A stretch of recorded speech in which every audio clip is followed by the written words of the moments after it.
The idea of blended funding is phenomenal. It's great, and the earlier you do it, the more success you'll have, and the better results you'll get in the long run.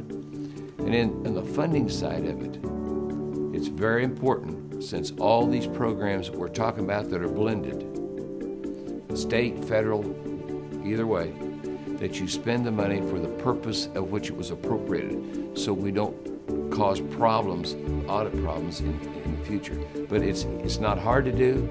We have several districts now that are doing blended funding. It works super well. You can put your dollars together, and it's for helping kids. So let me give you an example.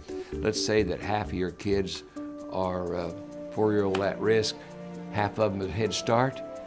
Then you'd spend, in essence, half of your money for Head Start and half of it for a 4-year-old at risk. If you split your money, it's not hard to do, but it could be in the same classroom, same teacher. And so it works really, really well, and you get a lot more bang for your buck, because many times if you don't blend them, then you won't have enough money to operate the program successfully. The earlier you help a child, particularly those that are disadvantaged in some way, the better results you'll get in the long run.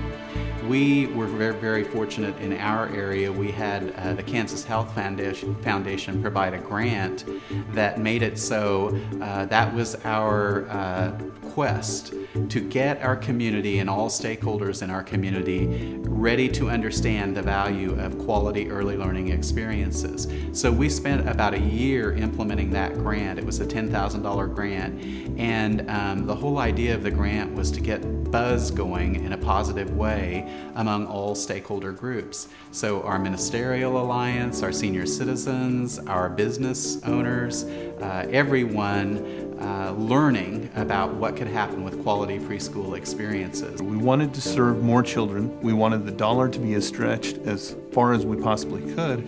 And in using an ELC, that was the ticket that we used to be able to achieve those goals. Within Braided Funding, we have our migrant, we have Head Start, we have our own, and so within each of those, because they are federal or state programs, there are certain regulations or certain ways that you can spend the dollars. In Braided Funding, you bring that back together, and now all of those regulations, all of the learning standards, and all of the pieces fit back together under one big tent, and therefore you can use the dollars in a little bit more of a flexible way. Our project, our $5.3 million is going towards 12 new education rooms. One of the items that we were very enthused about, that we sold to the public or took to the public, was that we wanted all of our education, pre-K through 6th grade, we wanted it to be all in one building. Now, when we talk about that, that means that we are now bringing all of our preschool in. Now, since we have the grant, we're bringing the ELC into our building. And I think that by bringing all of those kids, all of those students together, then they have not only their typical peers within the classroom, but they have a 6th grade mentor.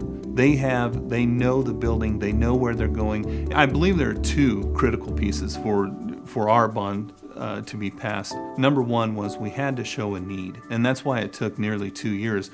Was first of all, we had to bring the Board of Education together to understand that we do have a need, and the need was we needed more space. We needed all of our children to be in the same building. The second critical piece of that was to make sure that the public understood exactly what we were doing. So when we take the need and take that to the public, then we do not waver from that road. We tell them exactly what we're looking at.